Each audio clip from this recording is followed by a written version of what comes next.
Right after college, I was just in my creative space. It was kind of like, what did I miss? Like, I was in college for 4 years and we were all in our little cocoon. And so after college, it was just like, okay, what's happening in the world out here? And so I would go to the library and check out like 10 movies at a time and I was just engulfing everything. I would go check out 10 books and just read books and read books and read books. I would go to Books a Million and just kind of sit there and just kind of look at all the authors and look at all of the things that they had written and just was inspired.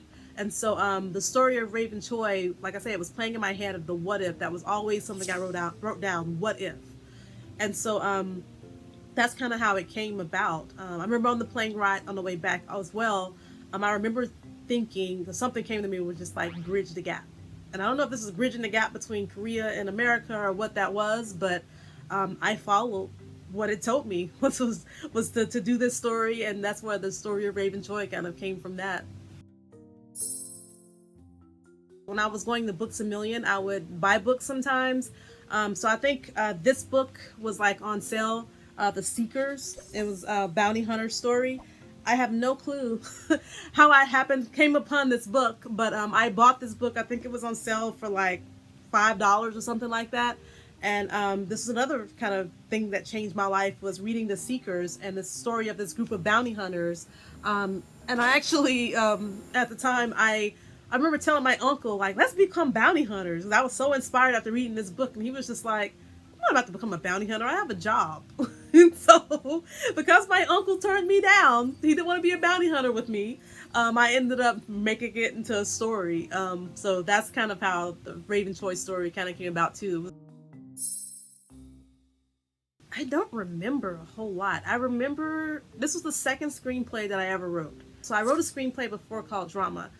This is right after college. I wrote it probably while I was in college. And so as soon as I graduated from college, I sent the script to the only place that I had known of in Hollywood, which was Sundance Film Festival. So I submitted it for the festival. I think the first 10 pages, it was like to their screenwriters workshop, I believe. And I was a finalist. And so I'm just like, okay, I think I should probably take this seriously. So Rayven Choi was my second screenplay that I wrote.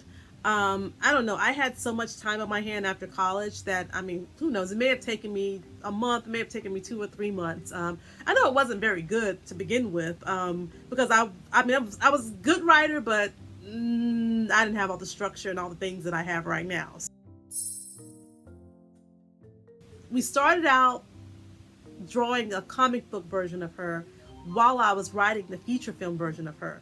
And in later, it'll come again. I'll talk about it, how I started doing the comic book feature film type of double header type of thing that comes along. I kind of started doing that. But back then, that was an early version of that, where I started working on a comic strip while I was writing the screenplay. And so I had kind of had an artist kind of do some art to kind of draw her to kind of see what she looked like. And yeah, she looked like me. Because like I say, this was my story from Korea of what if. So yeah, I was the character, even though I don't do martial arts like her. I don't do all this stuff that she does, but it's something I aspire to be. I was always interested in that. In the book, the villain is Pharrell Kramer.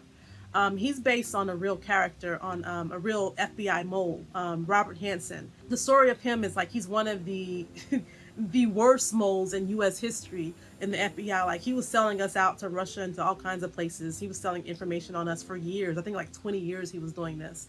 So I kind of took that story, added some fiction to it, and kind of put that story into the film and to the book. Next week on the Shero Universe miniseries. It was really fun hanging out with the celebrities that were coming up who are like huge now. People like Ludacris or like Music Soul Child.